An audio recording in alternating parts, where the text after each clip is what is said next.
우리 7절 말씀해 보시면 사무엘이 아직 여호와를 알지 못하였다 그랬는데, 하나님으로서의 여호와 하나님은 이미 사무엘이 다 알고 있는 상황인데, 하나님께서 어떤 소통을 하실 때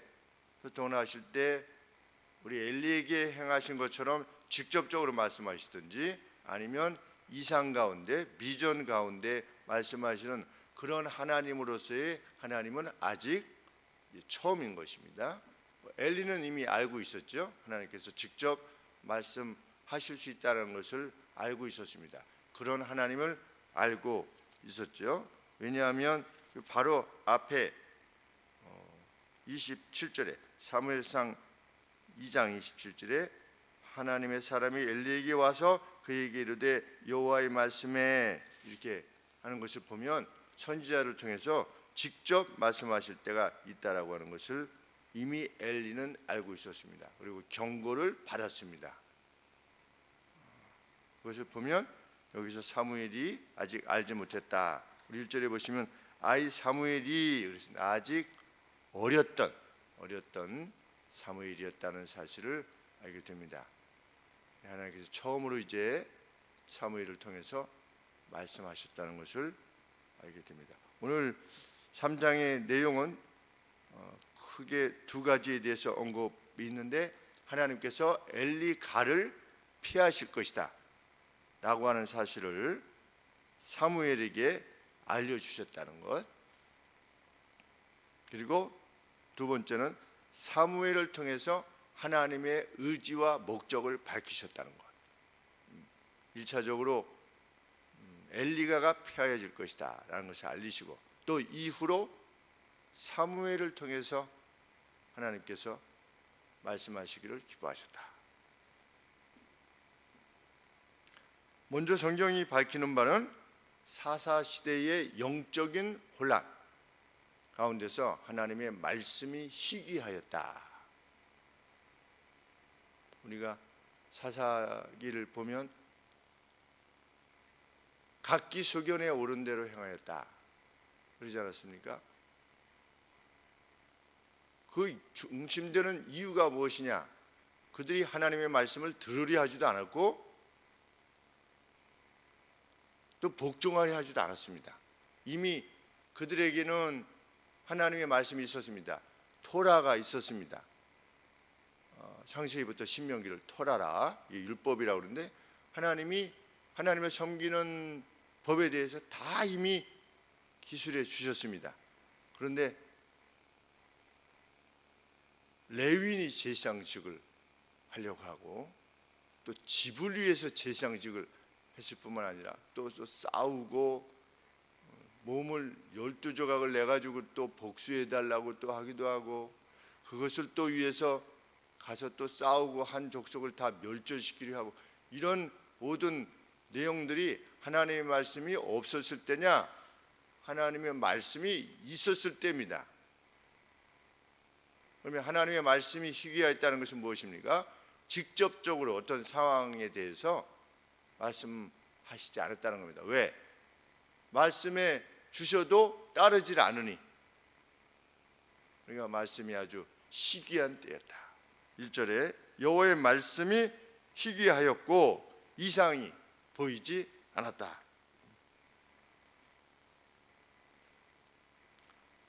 여호와로부터 말씀이 희귀하였다. 이상들이 자주 일어나지 않았다. 이렇게 성경이 표현하고 있습니다.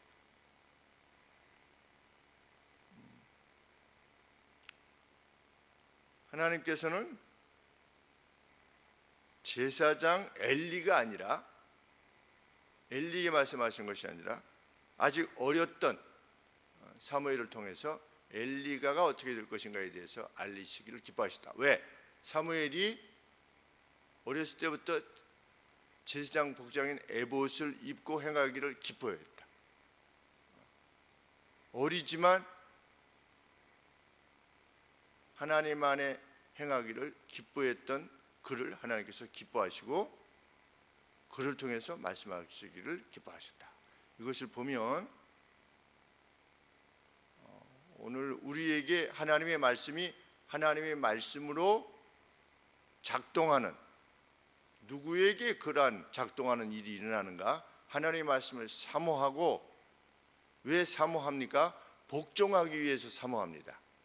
하나님 말씀하여 주옵소서, 제가 행하기를 원합니다 라고 하는 이들에게 진정한 깨달음을 주신다. 우리 예수님께서도 비유로 말씀하신 이유가 무엇입니까? 깨닫지 못하게 하려 함입니다.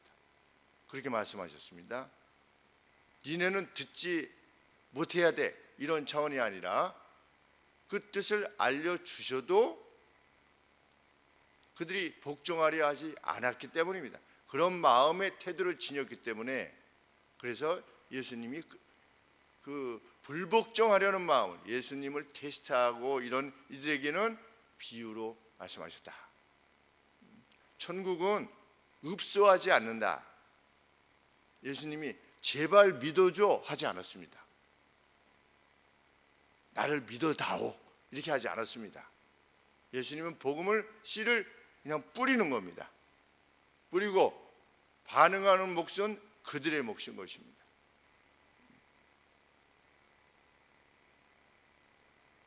참 이러한 오미한 면에 대해서 세상이 이해를 할까? 어제 14단지 감사를 하시던 분이 6단지로 14단지를 파시고 6단지로 이사를 가신다고 그래가지고 이제 동대표에서 감사 하시는 자매님께서 가신다고 해가지고 저녁에 식사를 같이 했습니다. 식사를 같이 했는데 맞은편에 앉아 있던 젊은 청년 동대표 되시는 분이 입에서 성경 말씀이 쭉 나오는 거예요. 쭉 나오면서 목사님도 예수님도 드셨잖아요. 그러면서 목사님도 뭐 한잔 하세요. 옆에 계셨던 분이 아이 목사님 기어 가야지 이렇게 하니까 언젠가는 돌아가리라고 저도 생각이 듭니다. 그러니까 아마 모태신앙 정도 된 것 같습니다. 느낌이.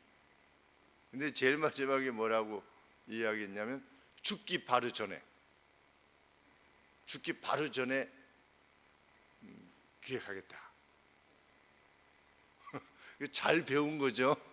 마지막 순간이라도 회개하면 천국 가게 해주실 것이라고 이렇게 배운 거죠. 그러니까 이게 내공이 그냥 단순히 하는 게 아니라 교회에서 자랐구나 하는 것을 알게 되었는데, 깨닫지 못하는 것이지요. 우리 히브리서에 보면 한번 빛을 비춘 뒤에 타락한 이들은 다시 회개하여 타락할 수 없느니라 하는 다시 회개하여 구원을 얻을 수 없다, 그렇게 말하고 있지 않습니까? 무서운 말씀입니다. 이것은 하나님을 섬길 수 있게 되는 것이 내 마음대로 되는 것이 아니라고 하는 것을 또 알게 됩니다. 내가 믿고 싶으면 언제라도 믿을 수 있다, 성경 그렇게 말하고 있지 않죠. 우리 에서 같은 경우는 회개할 기회를 얻지 못하였다. 무서운 말씀입니다.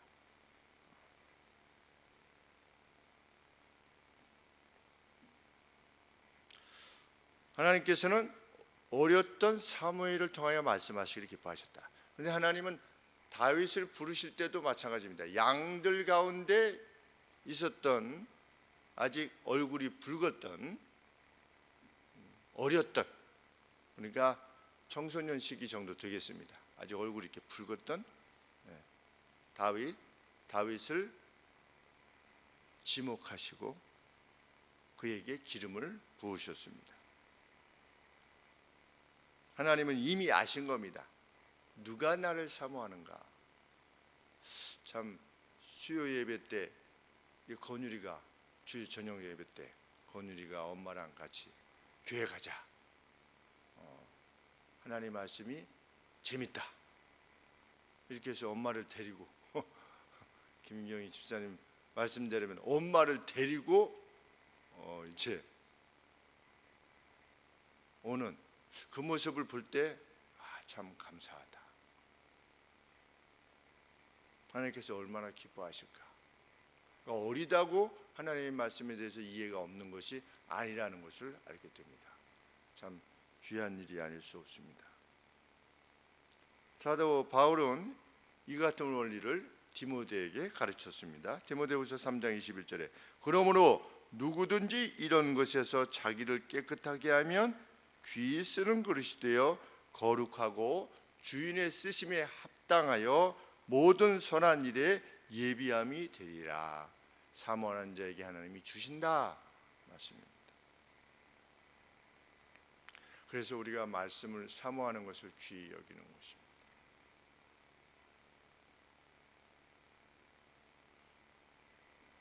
우리 이번 주일 칼럼에 쓸 내용이 이렇게 수요일 날 벌써 있게 되어서 참 기뻤던 것 중에 하나가 우리 이든이가 가고자 했던 학교에 합격이 됐다 합니다. 들으셨는지 모르겠지만 임지영 자매 아들 키 큰 우리 이든이 운정고등학교가 그렇게 가고 싶었는데 운정고등학교에 됐대요. 근데 200점 만점에 커트라인이 191.6이래요. 굉장히 아마 내신으로 하는가 본데 191.6이랍니다. 커트라인 점수가. 그러니까 196까지 1.6까지 붙는 건데 191.7인가 그랬대요. 0.1점 더 맞아서 그랬는데 학력고사를 시험 봤는데 저 정확하게 잘 모르겠는데 이 무슨 시험을 보는 건지 다른 내신이 있는 건지 다 합치니까 점수가 191점이었대요. 그러면 떨어지는 거 아니겠습니까? 왜냐면 191.6이니까. 그런데 어떻게 해서 0.7점이 더 붙었는가? 부반장 되는 것 때문에 0.7점이 붙었대요. 그래서 191.7이 된 거래요. 그래서 합격이 됐대요. 그런데 이든이가 그렇게 얘기했답니다. 엄마 그런데 부반장 된 걸로 0.7이 됐어. 그러면서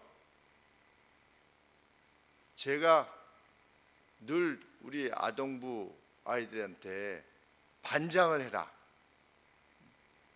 그래서 남을 섬겨라. 그것이 하나님께서 기뻐하시는 뜻이다. 반장 되면 귀찮고 부모도 오라가라 뭐 이런 것 때문에 사람들이 안 하려고 하지만 우리 크리스찬들은 섬기는 사람들이다. 그러니 반장이 되라. 그렇게 많이 말을 했고 우리 뭐 설교 시간 때도 제가 가끔 이렇게 말하지 않았습니까? 그래서 지영자매님이 이든이가 반장하는 걸 귀찮아했대요. 그렇죠. 뭐 아이들이 예전 반장 같지 않고 예전 반장은 저희 때 반장만 해도 반장이 직접 이렇게 맴매를 할 수 있는 그런 권한까지 주어졌었는데 제가 중학교 때 이렇게 기억을 하면 거의 뭐 선생님 다음 끝으로 이렇게 70명을 지도하는. 그런데 요새는 그것이 아니고 무슨 이제 정말 시다같이 하는 것이 반장이니까 그래도 지영자매님께서 권하고 권해서 부장을 한 거죠. 근데 그것이 이번 기회에 하나님의 말씀을 따르면 이 뒤에 예기치 않은 내가 기대하지 않은 그 어떤 것이 이렇게 주어지는 것이구나 라고 하는 것을 깨닫게 되는 좋은 계기가 됐다라고 임지영 자매님께서 이렇게 말씀하셨어요. 그거 봐라 이렇게 이든이한테 얘기했대. 그거 봐. 성경 말씀이 하는 대로 하면 이렇게 길이 열리는 거야. 그래서 제 마음도 참 기뻤습니다. 섬김의 기회가. 현이가 정규직 제안을 받았나 봐요. 계약직이었는데 정규직 제안을 받았다고 해서 정규직이 된다라고 하는 그런 것보다 가서 잘 했나 보구나, 잘한 결과이구나. 그러니까 1년 동안 지켜보면서 이 아이를 써야 되겠구나, 이제 정기적으로. 그거 어디서 다 오는 거냐? 그 믿음 안에서의 성장으로 오는 것이 분명합니다. 사람에게 따뜻하게 대하고 자기 일에 대해서 충성하려고 하는 것이 다 성경 말씀을 통해서 배우는 거니까, 그 누구의 특별한 기질이 아니라 어릴 적부터 그 말씀을 소중히 여기고, 그래 이 길이 하나님께서 인간으로서 태어나게 하신 이에 마땅한 길이다 라고 하는 것을 어릴 적부터 깨닫고 나아가면 일반 사회에 나가서도 그 누구에게도 사랑을 받을 수 있는, 어디다가 갖다 놔도, 무슨 아들 자랑이 아니라 그 강릉에서도 나이가 많이 들어서 가지 않았습니까? 가서 다 높은 병장들도 사적으로 있을 때는 형이라고 이렇게 부르는, 작대기 하나 달고 있어도 벌써 이렇게 자기들보다 나이가 만 서너 살 이상 많으니까. 그런데 그게 무슨 나이 많다고 형이라고 하겠습니까? 근데 와서 하는데 그 단장, 비행단 단장이 현이를 알고 기뻐해 주더라고요. 가서 예배 드리러 갔더니 그때 18비에 그 강릉에 가서 예배를 드리는데 단장께서 같이 식사하자고 하더라고요. 우리 김현 병세 아버지라고 그러니까 그렇게 기뻐하시면서 몇 번 만나서 같이 이렇게 이야기를 나눴다고 하면서 굉장히 기뻐해 주시고 우대해 주시고, 바로 단장 바로 앞에 앉게 하시고, 그냥 뭐 병장 아들인데 아버지인데 뭐 그렇게까지 하실 이유가 뭐가 있겠습니까? 그래서 아들 덕에 내가 이렇게 높임을 받는구나. 그러니까 그 안에서 하나님의 사람으로 무엇인가 행했기에 그 영향이 이렇게 온 것이겠구나 이렇게 생각할 때, 참 우리 자녀들도 똑같이 성장하는 거 아니겠습니까? 지금 뭐 아동부든지 뭐 중고등부든지. 근데 누구라도 그 안에서 성장하면 같이. 근데 중요한 것은 참 이게 오랜 시간 동안 같이 이렇게 성장하는 것이 참 중요한데, 중간에 우리 아동 성도들이 떠나지 않게 되기를 구하는 이유가 그것입니다. 그래서 신앙 안에서 잘 성장하는 그러한 길이 있기를 하나님 앞에 구하게 되는 것입니다. 그는 모든 선한 일에 예비 드리라. 본문이 분명히 하는 또 다른 교훈은 무엇입니까? 의도적으로 죄를 짓는 개인과 가정은 파멸에 이를 것이다. 이미 앞서서 하나님께서는 선지자를 통해서 2장 말미에 선지자를 보내셔서 제사장에게 말씀하셨습니다. 엘리에게. 원래 누가 하나님의 뜻을 전하는 사람입니까? 제사장이 기존에 있는 말씀으로서 하나님의 뜻을 알리는 이가 제사장인데, 제사장이 하나님의 뜻대로 행하지 않으니까 선지자를 통해서 경고하셨습니다. 그런데 말을 듣지 않으니까 사무엘을 통해서 다시금 말씀하신 것입니다. 두 번이나. 그러므로 엘리가의 패망은 두 번이나 경고하신 하나님의 명백한 말씀에도 불구하고 죄로부터 돌아서지 않은 결과다. 하나님께서는 3, 4대까지 이르게 하거니와 3, 4대니와 그 자기는 악을 집행하시는 것이 아니에요. 선지자를 통해서도 경고하시고 또 어린 사무엘을 통해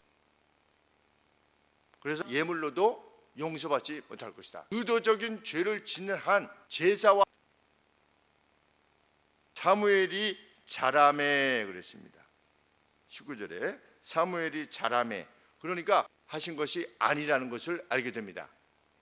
오랜 세월 동안 그 악이 계속됐다는 겁니다. 바로 진노하시는 이런 분이 아니라고 하는 것을 알게 됩니다. 구약에 나타난 하나님의 사랑을, 구약에 나타난 하나님의 사랑, 그 기다리심, 인내, 바로 그냥 저주하시는 것 같이 여겨지지만 있으며, 아들들 역시 사무엘은 두려워했습니다. 하나님이 뭐라 이렇게 될 것이니 엘리가에게 말해라 이렇게 명령하시지 않았기 때문입니다. 패망할 것이라고 하는 사실에 대해서 사무엘에게 알려주신 겁니다. 그런데 가지 않았습니다. 하나님께서. 그러니까 듣기는 들었는데 무서운 겁니다. 뭐라고 말했느냐? 막 듣고서 두려워했어요. 왜? 그 일이 일어날 것이라고 거듭 듣고 나서도 뭐라고 말했습니까? 제일 마지막에 좋은 대로 행하게 하실 뿐이다. 이렇게 말을 했습니다. 3절에 여호와시니 그분이 여호와시니 선하신 소견대로. 근데 뭐 어떻게 하겠어? 얼마나 영적으로 너 아들 때 이러이러한 괴로움이 유다에 임할 것이다 그랬더니 그럼 뭐 그렇게 하시도록 하시지요. 뭐 이렇게 말했습니다. 히스기야. 엘리는 토한 겁니다. 돌아서지 않은 겁니다. 그리고 그러나 쫓아 행한다면 엘리가의 멸절과 같이 멸절에 이르게 될 것입니다. 우리가 예배 가운데 있다고 하는 것이 는 말씀이라 믿습니다.